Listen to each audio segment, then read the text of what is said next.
ngomong-ngomong soal dana hibah, fokusnya KPK ini kan ke DPRD Jawa Timur yang katanya kerugian negara itu 2 triliun. Nah teman-teman, ternyata Gubernur Jawa Timur itu juga mengelola dana hibah. Dan teman-teman anti korupsi punya data. Ada 2 triliun juga selain teman-teman DPRD Jawa Timur yang tidak bisa diminta pertanggungjawabannya. Aku saiki ambek Mas Aceh Kusuma. Iki paling getol iki. Tak pikir ning Jawa Timur yang getol bahas kasus korupsi itu cuma Cak Soleh. Nggak taunya ono mana. Itu lebih giat, lebih tajam. Kadang-kadang bahasanya lebih provokatif. Nek awak ikan pengacara diatur ABCD. Ayo Mas Aceh. Gini ya, izin. Untuk kedua kalinya KPK telah melakukan penggeledahan, tepatnya di kantor Pemprov Jawa Timur, lebih tepatnya lagi itu di Biro Kesra, Cak. Oke. Nah, berdasarkan hasil audit laporan hasil pemeriksaan Badan Pemeriksaan Keuangan BPK tentu ada potensi kerugian kebocoran keuangan negara yang kemudian di dalamnya nominalnya berkisaran 2 triliun. 2 triliun. Cak. Hampir sama dengan kerugian di teman-teman DPRD provinsi. Betul, 2 triliun. Modelnya kayak gubernur gak gelem kalah ngono cocokan. Kok no iso 2 triliun, aku masuk gak iso. Gini, Cak.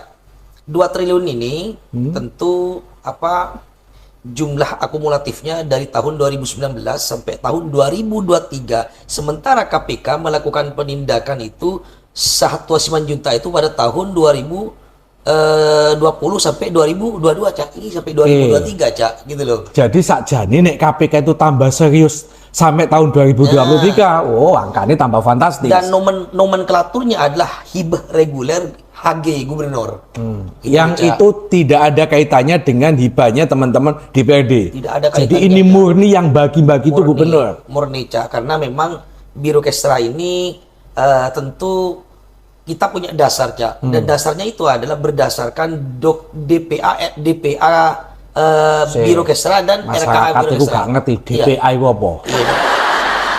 Dokumen perencanaan anggaran. Dokumen perencanaan anggaran. Dan rencana kegiatan anggaran. Dan rencana kegiatan anggaran. Oke. Menurut Mas Aceh, dari hibah gubernur sampai tahun 2023, apakah ada kebocoran? Gimana, Cak? Hibah gubernur sampai tahun 2023, apakah ada kebocoran? Tentu ada, Cak. Atau yang tidak bisa dipertanggungjawabkan? Tentu ada, Cak. Kan begini, Cak. Secara akumulatif di Biro Kesra ini bunyi hibahnya adalah HG Gubernur. Oke, hibah gubernur ya. Kita coba urai, Cak. Tentu pada tahun 2023 itu ada potensi kerugian sebesar 2 triliun itu, Cak, berdasarkan hasil audit BPK provinsi. Ada 1977, kurang lebih hampir 2000 lembaga penerima bantuan, penerima penyandang dana hibah ini tidak menyampaikan laporan pertanggungjawaban. Ini fix, Cak. Hampir 2000 lembaga. Kurang lebih. Hampir 2000. Ya mohon maaf, Cak. Ini kan masih ada 2024 yang belum kita coba urai. Gak usah bahas kok. Tambah akeh maneh nambah. Wes cukup sampai 2023 hampir 2000 lembaga yang tidak melaporkan pertanggungjawaban. Ya betul, ya. Dan kemarin ketika kita melakukan audiensi di Bapeda, sama sekali pimpinan Bapeda tidak membantah itu sedikit pun. Oke. Bapak Yasin dari Bapeda provinsi tidak membantah. Nah, betul, ya. Lembaga tidak memberikan laporan pertanggungjawaban penerimaan hibah itu apakah fiktif, memang fiktif, atau karena tidak tertib administrasi? Banyak, Cak. Di dalam audit hasil pemeriksaan Badan Keuangan itu, Cak, alasannya mohon maaf, inspektor dan BPK itu tidak memadahi untuk memitigasi masalah di setiap lapangan gitu loh, Cak. Karena kurangnya mohon maaf alat dan segala macam tim gitu loh, ya. Nah, yang kita lihat dari jadi nggak ada orang yang memantau penerima hibah. Nggak ada, Cak. Oh, jadi tugasnya cuma ngekek duit toh. Iya, Cak. Nah, masalahnya gitu, Cak. Ketika anggaran itu turun, ya potensi kebocoran keuangan negara itu Cak bisa dilihat ya, banyak yang manipulatif, fiktif, kemudian memang dikerjakan secara asal-asalan itu loh Cak. Ada itu item-itemnya jelas itu Cak di dalam hasil audit pemeriksaan BPK itu Cak. Oke, teman-teman, menurut Mas Aceh Kusuma, ternyata yang sedang diobok-obok oleh KPK 2 triliun itu hanya APBD yang digunakan dan hibahnya ini oleh teman-teman DPRD Jawa Timur. Ya. Sementara gubernur juga ngelola hibah dan angkanya sama. Betul, 2 triliun tidak bisa dimintain pertanggungjawaban gitu loh. Biro Kesra. Biro Kesra ini ya. Silakan komentar teman-teman kamu supaya tahu ternyata diamnya Mak Pipa selama ini korupsi di DPRD Jawa Timur ternyata karena dia juga ada dugaan 2 triliun dana hibah gubernur tidak bisa dipertanggungjawabkan. Pemirsa, Gubernur Jawa Timur Kofifa Indar Parawansa mengaku siap untuk menghadiri jadwal pemanggilan pemeriksaan Komisi Pemberantasan Korupsi KPK. Sebelumnya, Kofifa tidak menghadiri jadwal pemanggilan KPK terkait dugaan korupsi dana hibah kelompok masyarakat APBD pemerintah provinsi karena masih berada di luar negeri.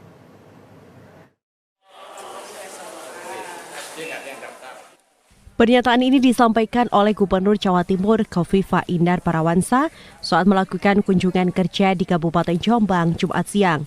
Kofifa melihat progres pembangunan sekolah rakyat yang ada di Desa Mancilan, Kecamatan Mojoagung, Jombang yang akan dibuka pada tahun ajaran mendatang. Terkait surat panggilan KPK, orang nomor 1 di Pemprov Jatim itu mengaku siap menghadiri pemeriksaan KPK.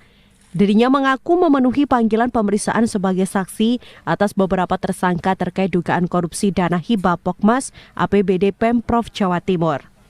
Kofifa masih menunggu jadwal ulang yang akan dijadwalkan oleh Komisi Pemberantasan Korupsi. Kita menunggu aja. Iya. Panggilannya sebagai apa dan dalam posisi Ibu sebagai apa, Bu? Saksi. Saksi. Atas beberapa tersangka. Kesiapannya bagaimana, Bu? Terima kasih. Siap. Sebelumnya, Kofifa berhalangan hadir pada pemanggilan KPK karena sedang berada di luar negeri. Kasus dugaan korupsi dana hibah Pemprov Jatim ini sudah menyeret puluhan anggota DPRD Jawa Timur menjadi tersangka. Saiful Mu'alimin, JTV. Copot dan penjarakan Mak Pipa. Iki saya ngomong duduk Cak Soleh loh. Jadi ceritanya website Dinas Komunikasi dan Informasi dari pemerintah Provinsi Jawa Timur diretas. Gak tanggung-tanggung. Diretasnya ini kaitannya dengan panggilan Gubernur Jawa Timur Mak Pipa oleh KPK. Sehingga ditekani. Langsung gak tahu hacker dari mana. Apakah ini hacker teko Surabaya, hacker teko Jawa Timur, atau dari orang di luar Jawa Timur yang concern terhadap persoalan-persoalan Jawa Timur. Canggih bro, nggak bisa dibuka tiba-tiba muncul copot jabatan dan penjarakan Mak Pipa. Wih, aku mau coba takut aku setuju apa ndak. Intinya bahwa kita mengapresiasi pelaku haters ini. Jadi ini kritis mensikapi Gubernur Jawa Timur. Apakah Gubernur Jawa Timur Mak Pipa ini terlibat korupsi APBD 2 triliun atau tidak? Tapi itu urusan KPK. Yang kita bahas adalah peretasan. Satu, berarti website ini milik pemerintah provinsi lemah, kalah dengan hacker. Yang kedua, ini menjadi pelajaran, ini menjadi edukasi betapa masalah korupsi itu menjadi perhatian bagi warga. Tidak hanya soal hatersnya, tetapi warga pun banyak yang mensikapi soal sepil buah dan bla bla bla, tapi giliran dipanggil KPK gak gelem teko. Saya pesan kepada hackernya ini supaya kalau bisa TikTok Kofifa, IG-nya, Facebook, semua medsos dari Mak Pipa itu, kalau bisa kamu tulis itu, hei Gubernur pro rakyat ya, ojo lali mbek rakyatmu, ojo nyepil buah. Ayo, pokoknya semua medsosnya Kofifa nek iso serangan. Ingatkan dia supaya pro rakyat, bikin pengampunan pajak, masalah korupsi pro rakyat, Masalah korupsi harus diantisipasi. Ojo sampai gubernur terlibat kasus korupsi. Dulu katanya untuk rakyat, tapi ternyata hibahnya buat beli rumah mewah. Skandal korupsi dana hibah Pokmas Jawa Timur makin mengerucut. Komisi Pemberantasan Korupsi kembali menyita 2 rumah mewah di Surabaya dan Mojokerto yang diduga dibeli dari hasil korupsi dana hibah APBD Jatim tahun 2021 hingga 2022. Nilainya 3,2 miliar. Ini menambah panjang daftar aset yang disikat para pejabat dari dana rakyat. Kasus ini bermula dari OTT Wakil Ketua DPRD Jatim saat Tua P. Simanjutak pada Desember 2022. Ia dan stafnya Rusdi terbukti menerima fee miliaran dari pengurusan dana hibah yang nilainya mencapai 200 miliar. Vonisnya 9 tahun penjara, denda 1 miliar dan wajib bayar kerugian negara 39,5 miliar. Tapi KPK nggak berhenti di situ. Total ada 21 tersangka dari politisi, swasta, sampai kepala desa. Mereka menyulap nama rakyat di proposal cuman buat jadi alat setoran fee. Dan kini, KPK menjadwalkan pemeriksaan Gubernur Jatim, Khofifah Indar Parawansa, karena dalam proses hibah semua jalur tetap harus lewat kepala daerah. Tapi, Khofifah masih mangkir dengan alasan ke Cina hadiri wisuda anaknya. Ternyata bukan hanya pejabat pusat, sampai pejabat daerah pun suka makan hak rakyat. Gimana menurut kalian?